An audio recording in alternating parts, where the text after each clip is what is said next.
Aujourd'hui, je reçois une personne qui est kiné libéral, qui a débuté l'immobilier en 2017 pour devenir indépendant financièrement. Il a changé de vie en 2020 suite à l'achat de 20 appartements en moins de 3 ans pour se créer un patrimoine d'1,5 million d'euros. Aujourd'hui, il accompagne les soignants qui voudraient faire de même afin de se libérer du temps et de vivre mieux. Il est également auteur et conférencier dans les domaines de l'immobilier et du développement personnel. J'accueille Michael Egouroubet. Salut Mika, comment vas-tu? Salut Gaël, excellent, et toi? Bien, bien. Bah, écoute, ça me fait très plaisir de t'accueillir aujourd'hui.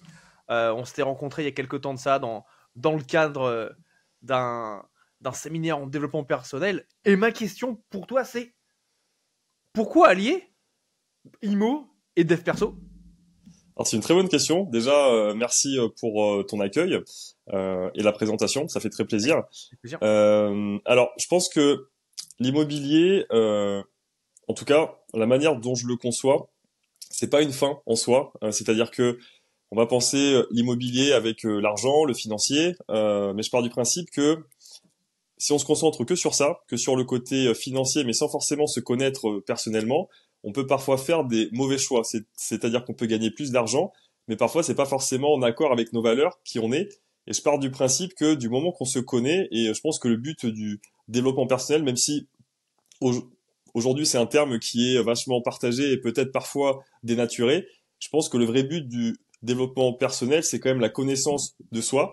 Et je pense que plus tu te connais, plus tu sais qui tu es, meilleurs sont tes choix. Et je pars du principe que l'immobilier peut servir ça. Donc voilà, c'est ça qui fait que j'aime bien coupler ce côté-là, connaissance de soi, dev perso, spiritualité aussi, avec ce côté-là financier.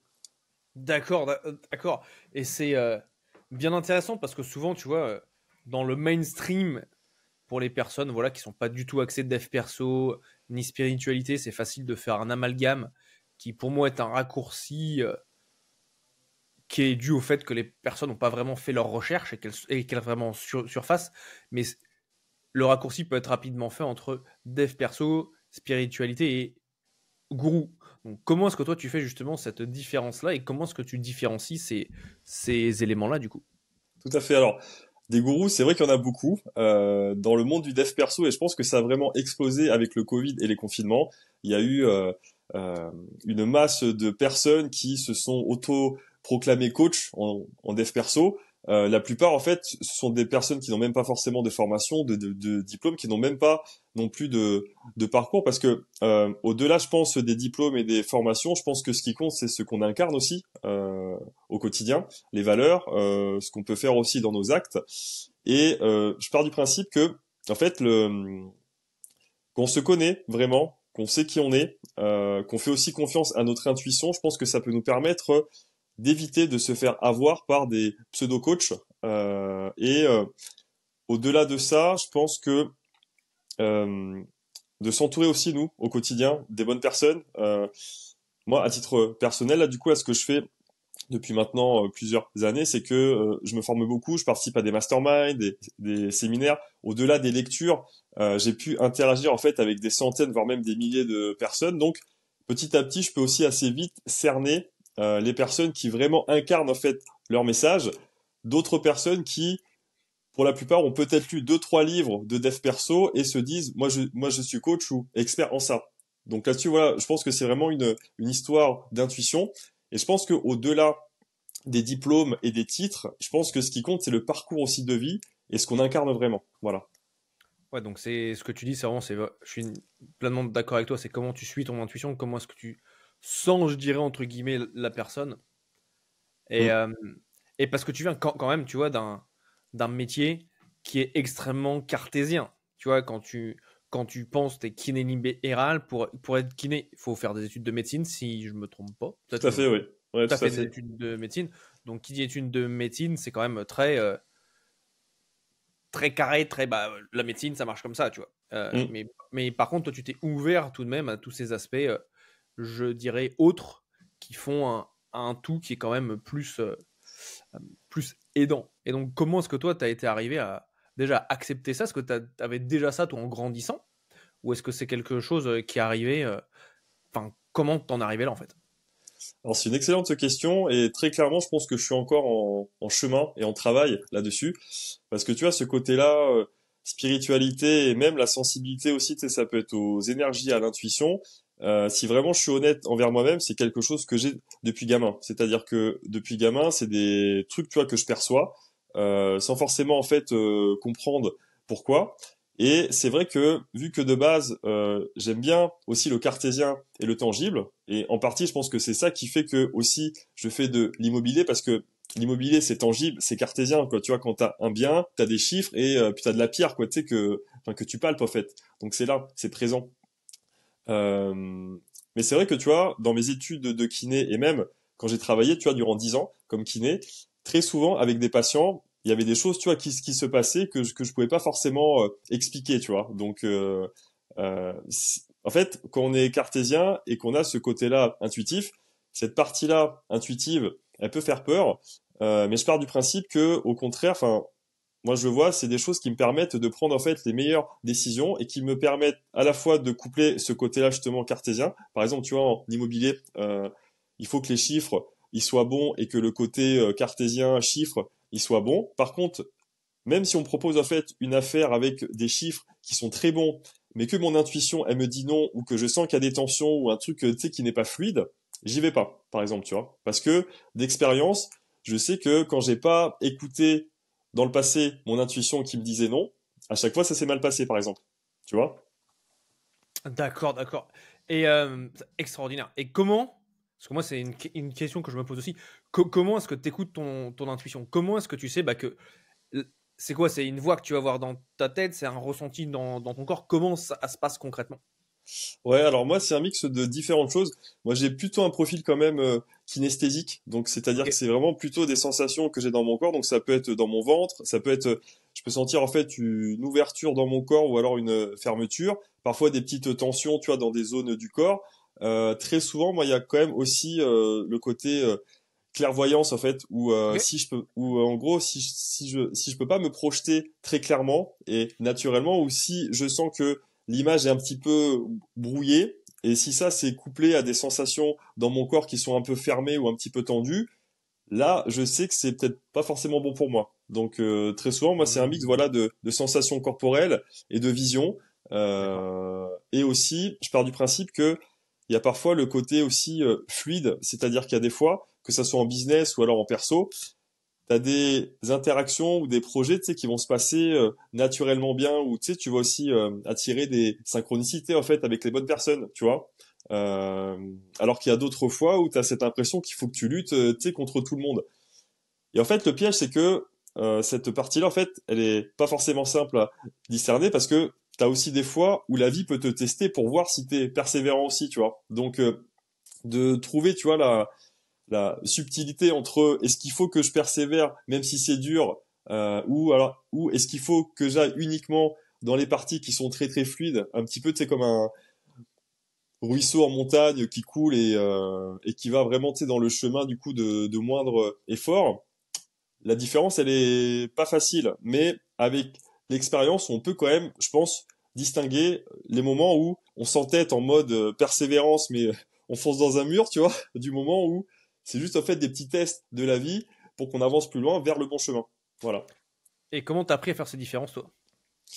Vraiment, moi, c'est plus avec l'expérience. En fait, je sais qu'il y a des moments où en fait, l'intuition, et c'est là où ça peut être un peu piégeux, c'est que très souvent, ça va être une espèce d'impulsion, un influx qui va être hyper, comment dire, qui va se faire hyper vite en fait. C'est-à-dire que quand par exemple on voit une personne ou qu'on nous présente un projet, l'intuition en fait elle vient d'entrer, avant que le mental parle.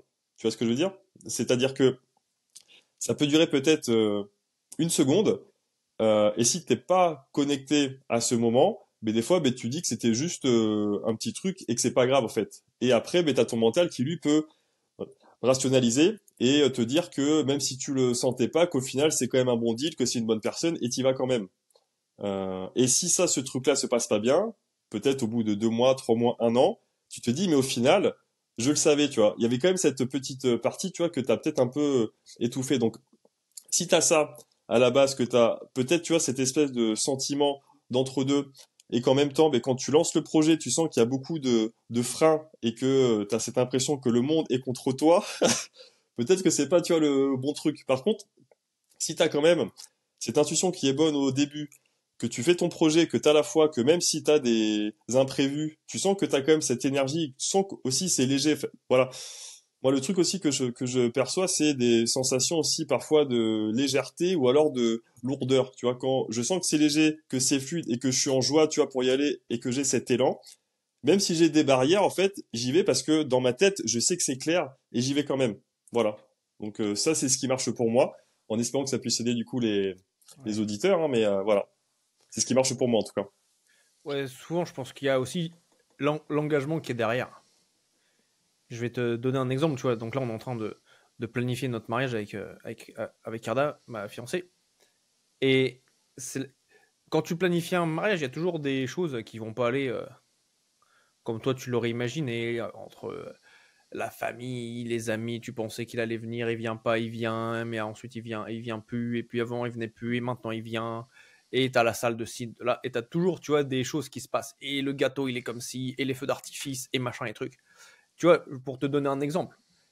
Et en fait, je pense que ce qui est important, c'est de conserver, tu vois, son objectif en tête, la destination en tête, mais en fait d'être fluide en termes du chemin que tu vas suivre en fait. Tu vois, je te donne un exemple. La villa qu'on a trouvée à Bali pour faire le mariage, une villa exceptionnelle. Je ne savais pas qu'il y avait que des villas comme ça existaient dans le monde. Tu vois, c'est quand ils nous ont dit ouais, il peut y avoir 100 personnes assises pour dîner, je leur ai dit mais d'où c'est possible ça. Et tu rentres dedans par une toute petite porte et tu ouvres et là tu fais mais c'est incroyable, incroyable, incroyable, incroyable.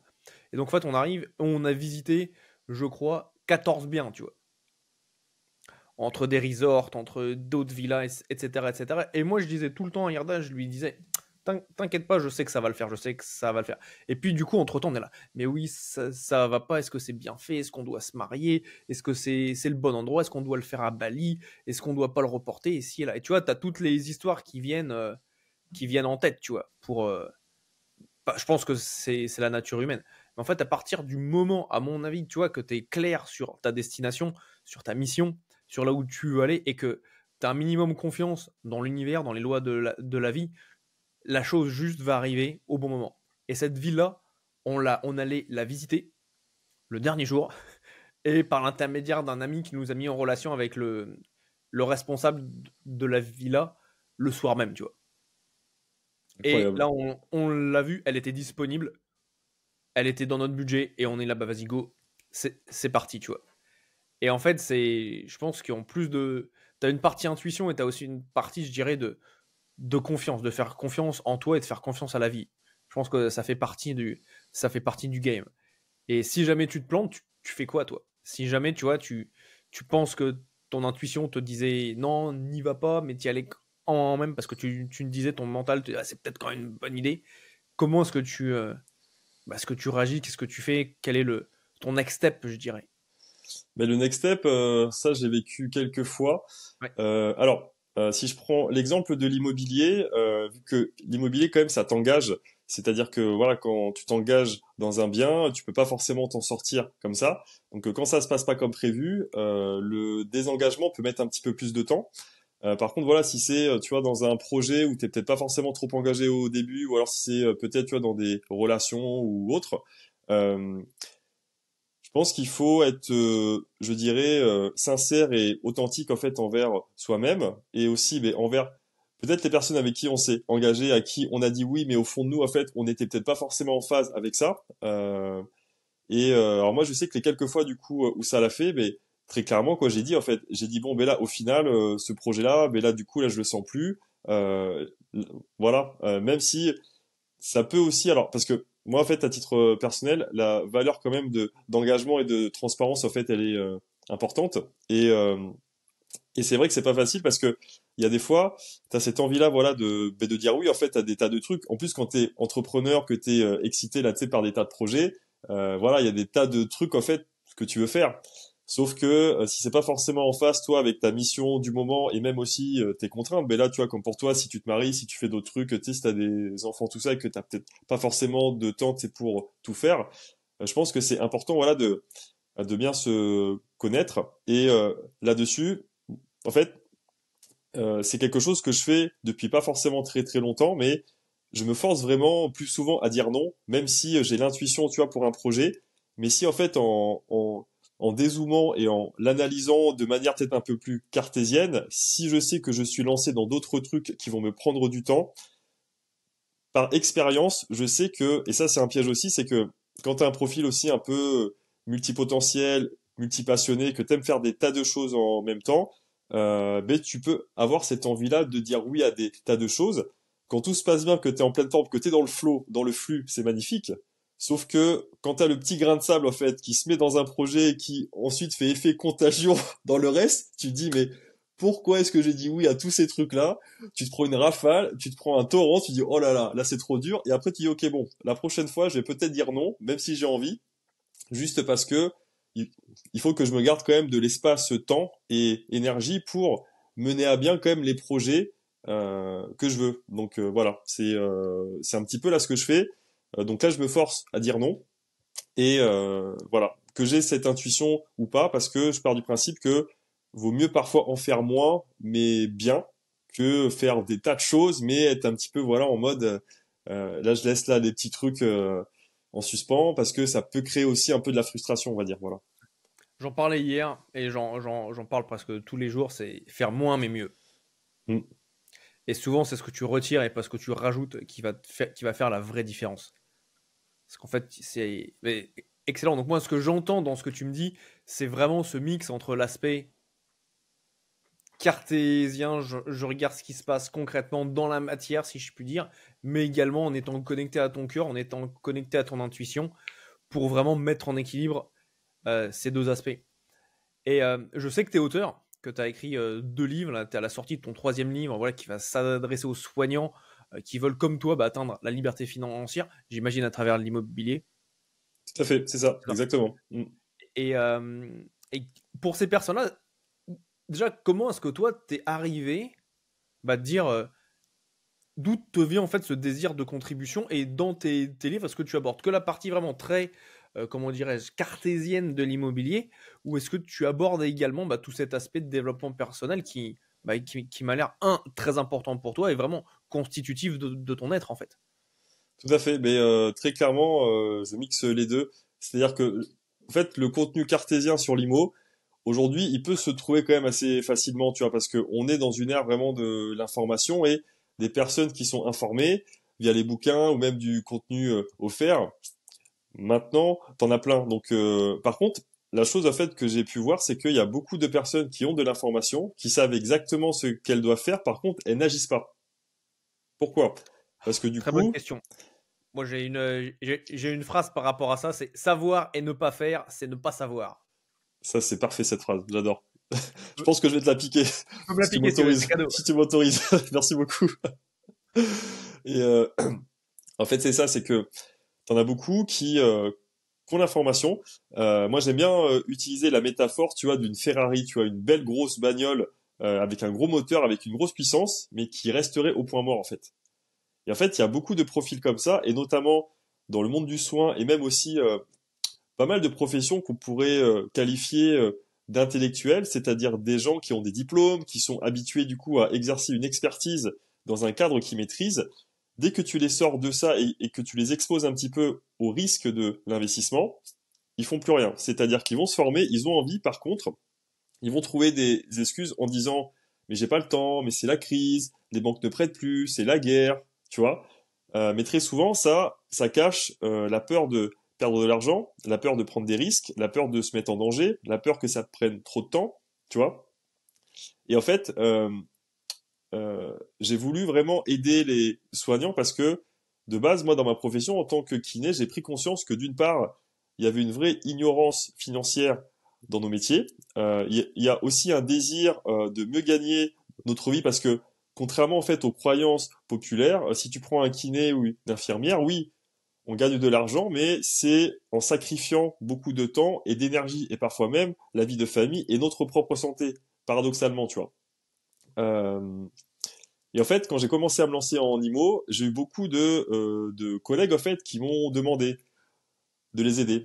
Et je pars du principe que j'ai aussi cette envie-là de pouvoir aider via les soignants, je dirais des personnes empathiques, bienveillantes, tu vois, qui au quotidien sont au service des autres, mais très souvent ils le font aussi aux dépens d'eux-mêmes, de leur propre bien-être en fait. Et vu qu'il y a aussi pas mal de tabous par rapport à l'argent dans le monde du soin, que ce soit les soignants, les thérapeutes, même des coachs hein, aussi, bah, si je peux, à mon, à mon échelle en fait, aider vraiment des profils comme ça qui sont dévoués, empathiques, à construire du coup pour eux plus de liberté et que ça puisse leur permettre après eux de mieux servir leur mission, mais c'est top en fait.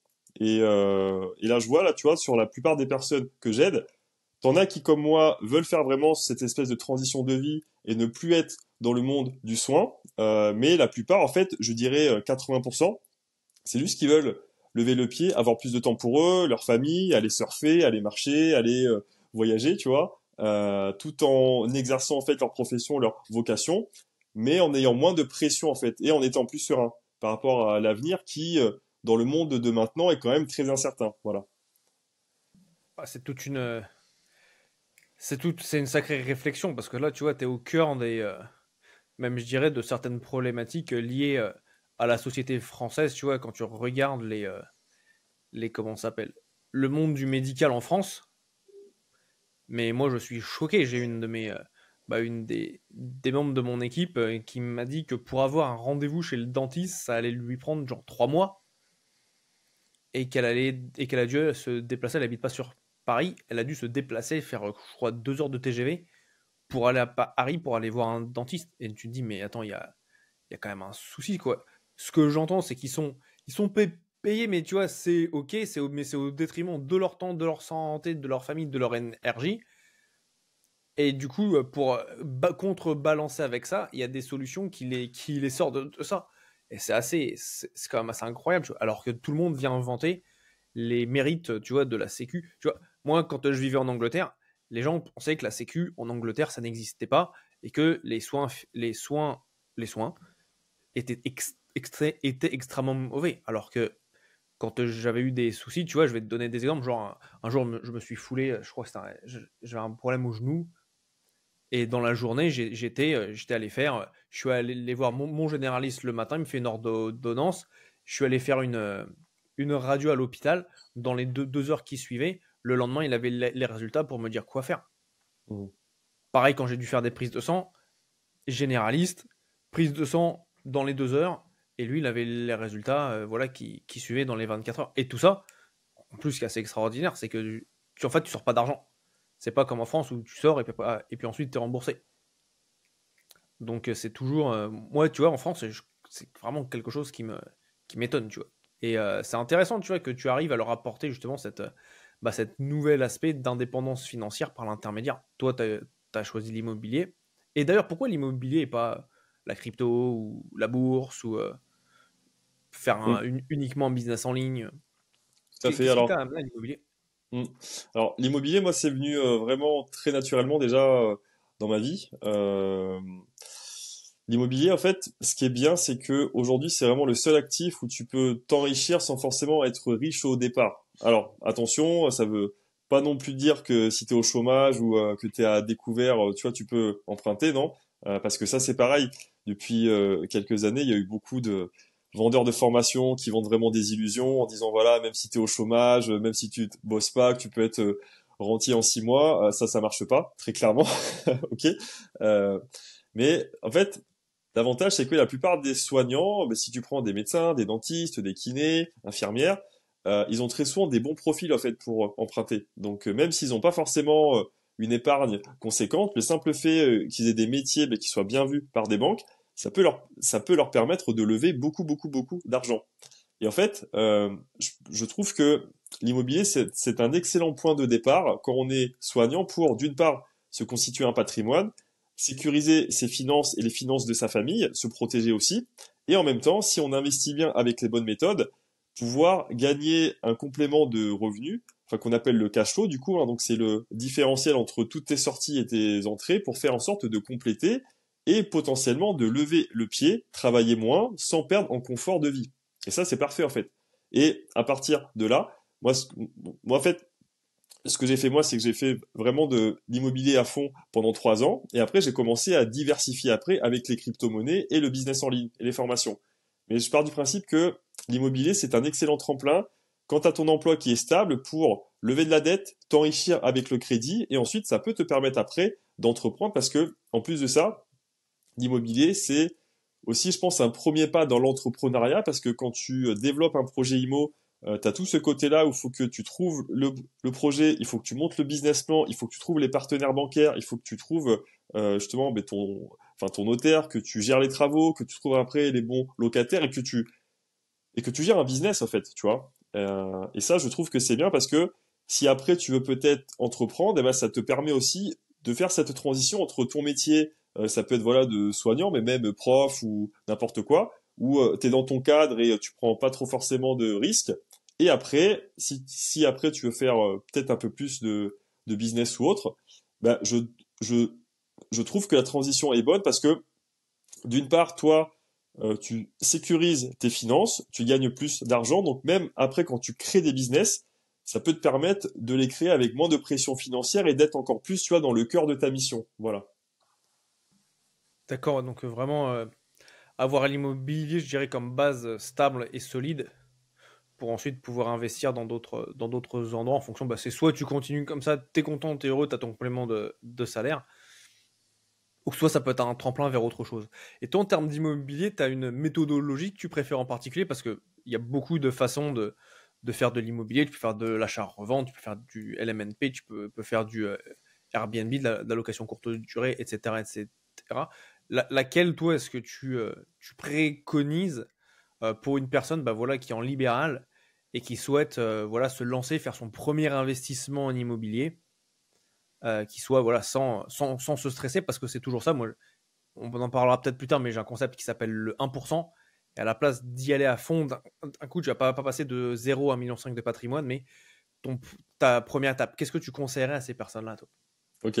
Alors, je pense que ce qui est déjà très important de base, même si là, ce que je vais dire, du coup, c'est des basiques, mais c'est déjà quand même d'avoir les bonnes connaissances, les bonnes informations, de bien s'entourer aussi, parce que ça, je pense que c'est des notions qui sont sous-évaluées. C'est-à-dire que si autour de vous, il y a que des personnes qui n'investissent pas, ou alors des personnes qui ont investi mais sans se former et pour lesquelles l'investissement s'est mal passé, ces personnes-là en fait elles peuvent déjà transmettre des croyances limitantes qui inconsciemment en fait peuvent nous bloquer. Il y a ça. Après c'est en fait au-delà des techniques et des tactiques, c'est de se poser les bonnes questions sur quels sont nos objectifs de vie. Et par exemple en fait une des questions que moi j'aime bien poser c'est en quoi est-ce que l'immobilier aura changé ta vie dans 5 ans? Comme ça, du coup, ça permet à la personne de se projeter pour voir qu'est-ce qu'elle veut en fait vraiment avec l'IMO. Et aussi en fonction de la situation de la personne, est-ce qu'elle est mariée, pas mariée, est-ce qu'elle a des enfants, est-ce qu'elle est dans un secteur qui est peut-être plutôt patrimonial ou alors plutôt en fait à rentabilité, est-ce qu'elle est prête à s'impliquer beaucoup, est-ce qu'elle a juste envie de protéger ses finances, tu vois, sur 10 ans, sur 15 ans. Là, tu vois, là, j'ai l'exemple d'un kiné là, tu vois, que j'avais accompagné en mentoring IMO il y a 2 ans, qui a pu acheter 3 colocations en à peu près un an, tu vois, qui a cartonné. Et en fait, lui, un de ses buts, c'était de pouvoir payer les études de ses enfants dans 15 ans, tu vois. En plus de se libérer du temps et de bosser moins. Donc en fait, quand tes objectifs de vie ils sont bien clairs, c'est là où tu sais que l'immobilier servira à ça. Après, en fonction donc de tout ça, je pense que après voilà, en fonction de tout ça, ben, où tu peux faire vraiment de la location longue durée. Je pars du principe que quand tu commences, la location longue durée, c'est quelque chose qui peut te permettre en fait, tu vois, de te faire la main et de pas forcément te mettre trop de pression en termes de temps et d'engagement. C'est-à-dire que tu as peut-être des rentabilités qui sont peut-être un petit peu plus faibles. Par contre, c'est un système qui est quand même un petit peu plus passif. Donc, LMNP, du coup, je pense que ça marche hyper bien, meublé. Parce qu'en plus de ça, tu vois, c'est des baux qui sont un petit peu plus courts et en termes de fiscalité, c'est beaucoup mieux que quand tu loues en nu. Et après, moi, ce que j'ai fait en fait, c'est que quand je me suis lancé, j'ai commencé donc avec du LMNP, donc en longue durée, et j'ai couplé ça avec de la colocation, et j'ai aussi fait des achats dans des immeubles. Les immeubles, je pense que ça, c'est aussi hyper bien. Alors, pas forcément au tout début, parce que ça peut faire peur. Un immeuble, tu vois, de 4 appartements, de silos, quand tu te lances, ça peut peut-être faire un petit peu peur, mais je trouve que c'est aussi un accélérateur de patrimoine, parce que d'une part, t'achètes en lot, donc le prix au mètre carré est moins cher. Et en plus de ça, dans un même immeuble, tu peux aussi coupler différentes tactiques dedans. Tu vois, tu peux faire de la coloc, tu sais, tu peux faire du Airbnb, longue durée, et ça peut te permettre vraiment d'accélérer en fait ton émancipation financière. Voilà. Donc en fait, c'est très, très intéressant ce que tu dis, parce qu'en fait, c'est tu n'apportes pas une solution déjà toute faite, déjà pré-packagée, qui dit bah voilà ce qu'il faut faire pour faire de l'immobilier quand tu es en libéral, mais tu leur apportes vraiment, tu recentres tout sur eux et sur ce que eux ils veulent, ce qui est pertinent pour eux par rapport à leur situation, là où ils veulent aller, leur niveau d'investissement en temps et en argent dans leur projet d'indépendance financière. Ça, c'est bien intéressant parce que tu vois, tu peux tomber sur des personnes, des personnes dans l'immobilier qui vont être que location courte durée. Et donc, en fait, c'est ça qui est très intéressant, je trouve, c'est cet aspect de, bah, en fait, c'est comme si tu te positionnais un petit peu comme un conseiller, en fin de compte. C'est pas juste, bah, j'ai trouvé cette méthodologie-là, elle fonctionne. Pour moi, je vais te montrer comment faire. Donc, c'est très axé et je comprends également comment est-ce que ton aspect de développement personnel rentre en jeu dans cette démarche, du coup. Ouais, c'est ça, c'est ça. Et là, tu vois, là, dans les formations que je fais, il y a vraiment toute une partie, en fait, avec des modules qui sont très Ouais, axés mindset. Mindset, d'accord. psychologie, préparation mentale, tout ce qui est aussi préparation de sa stratégie, tout ça, parce que, à nouveau, de mon expérience et aussi Mhm. de ce que je peux voir des personnes que je peux croiser, c'est que très souvent, ils ont les connaissances, ils ont tout le potentiel, mais ce qui va bloquer, c'est que d'une part, en fait, ils sont mal entourés, donc ils se sentent isolés autour d'eux. Et quand ils sont pris dans leur quotidien avec la famille, les patients, les amis, tout ça, mais même si au fond d'eux, ils ont cette envie-là, ils sont pas du coup dans le bon écosystème. Et après, il y a toutes ces peurs-là qui sont très souvent dues en fait à des croyances dues à des choses qu'ils ont peut-être entendues, que ça soit des collègues, des parents ou autres. Et en fait, ils restent bloqués sur des trucs par exemple, je sais que très souvent, ce qui peut bloquer, ça va être la partie du financement, où tu as beaucoup de personnes, parce que peut-être leur banquier leur a dit que c'était pas possible, ils pensent que c'est pas possible, tu vois. En fait, c'est très souvent un simple mot en fait d'une personne peut vraiment nous brider en fait. Et en fait, il suffit juste qu'on secoue un petit peu la croyance en disant, bah, écoute là, en fait, ce que tu as cru impossible pendant des mois, au final, il suffit juste que tu ailles peut-être voir une autre personne ou que tu abordes ça d'une autre manière. Là, tu vois les yeux des gens qui s'ouvrent, ça commence à pétiller, ils se disent, ah ouais, mais en fait, c'est peut-être possible. Et le simple fait, tu vois, qu'il y ait ça, boum, ils avancent après et il n'y a pas de souci. Mais très souvent, l'investissement, vu qu'il y a cette histoire aussi de d'argent, de relation aussi qu'on a avec l'argent, la peur d'en perdre. Parfois, ça c'est aussi conditionné par ce qu'on a vécu nous, par ce qu'on a vu aussi avec nos parents, notre famille aussi. Mais il y a beaucoup de trucs, voilà, un peu inconscients qui vont faire que même si des personnes ont l'information, elles n'agiront pas parce que d'un point de vue mindset, il y a des choses qui n'ont pas été encore débridées. Voilà. Ouais, je comprends bien. Et ça, on en parlait juste avant d'enregistrer le podcast et c'est en pleine corrélation avec ma mission qui est de connecter l'humanité en révélant son potentiel. Et c'est ce que tu dis, les personnes ont ce potentiel déjà en eux. Et toi, tu es un révélateur également de potentiel pour ces personnes qui ont ce désir, mais qui n'ont peut-être pas, enfin, qui ont peut-être encore des blocages, des croyances qui ne sont, bah, qui vont avoir besoin de dépasser pour atteindre leur objectif. Et en parlant de ça, justement, tu sais, le titre de ce podcast, c'est le différenciateur inné. Et pour toi, Michael, c'est quoi ton différenciateur inné? Très bonne question, hein. Comme on a dit en off, c'est la question à 10 millions. C'est C'est la ça. question à 10 millions, t'as tout à fait raison. Yes. Mon différenciateur inné, alors comme ça, si je peux dire, parce que c'est souvent des feedbacks en fait que j'ai eu, euh, je pense que c'est mon côté humain. C'est-à-dire que vu que de base, je suis quand même dans le métier du soin, donc il y a ce côté-là vraiment humain, empathique. c'est des choses en fait que j'ai beaucoup appliquées dans le business. Et paradoxalement, tu vois, moi je pensais qu'en fait au tout début, mon côté empathique, entre guillemets gentil, c'était peut-être du coup un désavantage en business et notamment en immobilier où c'est quand même un monde où c'est pas les bisounours. Il y a des gens qui sont très très durs, tu peux te faire escroquer de partout. Mais au final, j'ai pris conscience que en ayant cette empathie et ce côté humain, c'était une force.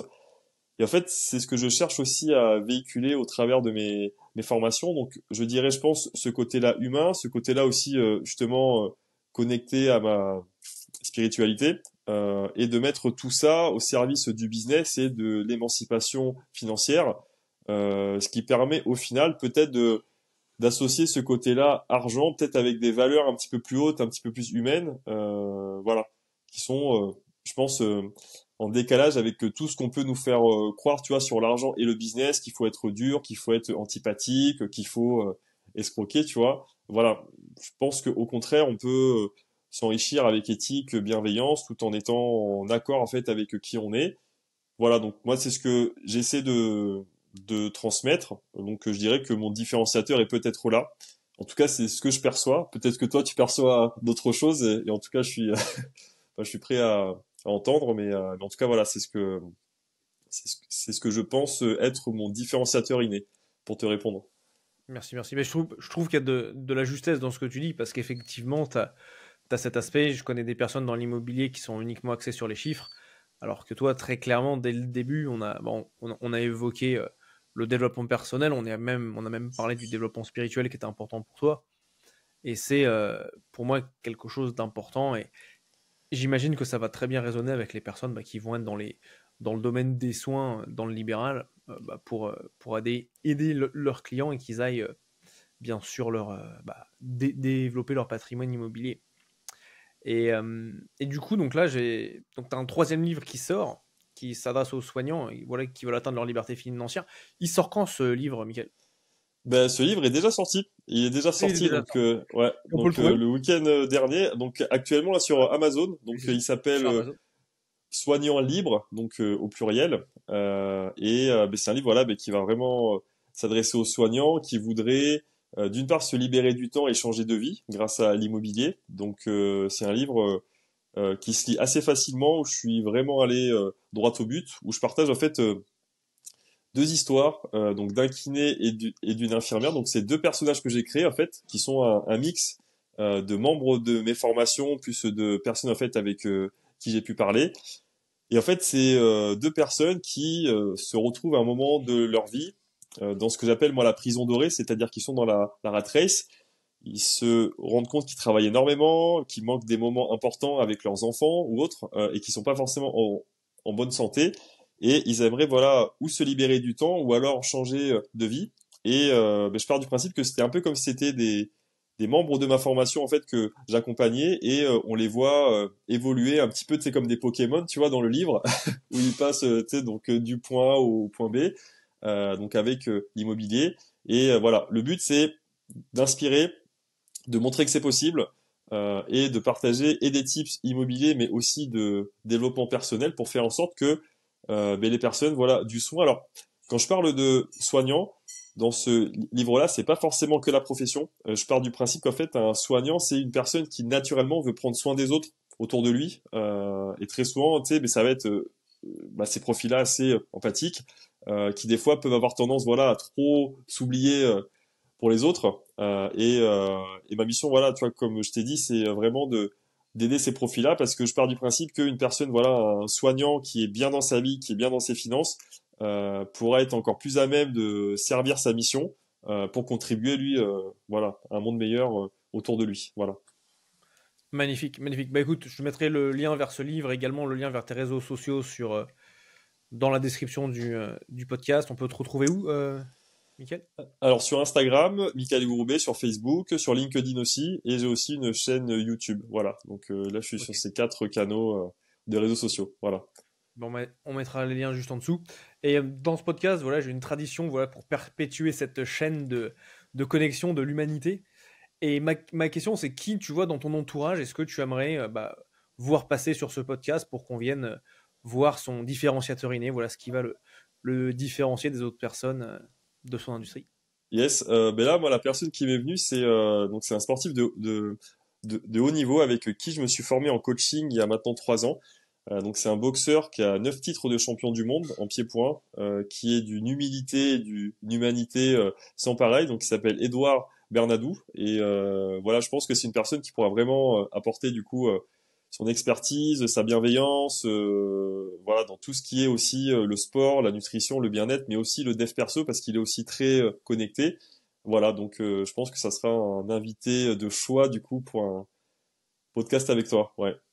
Eh ben, merci beaucoup. Ben, Edouard, si tu nous écoutes avec plaisir de t'avoir sur le podcast, alors. On t'attend, Edouard, on t'attend. On t'attend, Edouard.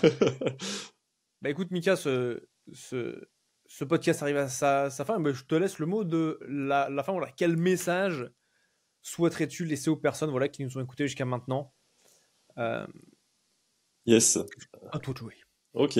Mais écoute, moi, il y a une phrase de l'abbé Pierre qui est vraiment un de mes mantras depuis plusieurs années parce que je pars du principe que quand on se lance en investissement, mais même qu'on veut changer de vie, qu'on se lance dans ce projet important, ben ça peut être aussi voilà un mariage, tu vois, ça peut être en fait tout ce qui nous sort de notre zone de confort et qui nous confronte à l'inconnu. Je pense que ça fait peur et même si au fond de nous on a cette envie-là de changer, ben il y a toutes ces peurs mais qui nous brident. Donc moi, il y a cette phrase de l'abbé Pierre qui est vraiment un de mes mantras, c'est le plus grand des échecs, c'est de ne pas avoir le courage d'oser. Voilà, donc je vous laisse méditer sur cette phrase-là. Et en tout cas, enfin, c'est une phrase moi qui m'aide beaucoup et notamment quand je suis dans ces moments-là de procrastination et d'hésitation, je sais que c'est une phrase qui m'aide beaucoup à passer le pas et à justement faire confiance à mon intuition, même si je sais pas forcément ce qui va se passer après. Voilà.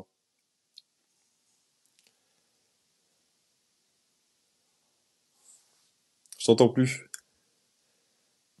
Je vais couper le micro, c'est pour Ah ça. oui. Donc, je le dis, la plus grande des défaites, c'est de ne pas avoir eu le courage d'oser. Ouais, le plus grand des échecs, c'est de ne pas avoir le courage d'oser. Magnifique. Bah écoute, je te remercie beaucoup pour cette phrase. Je laisse nos auditeurs méditer sur cette phrase et sur toute sa profondeur. Et puis je vous dis à très bientôt. Merci à Salut tous en Mika. tout cas. Merci Gaël. Salut, salut. Et Ciao. merci d'être passé. Ciao. Bye bye. Merci à toi.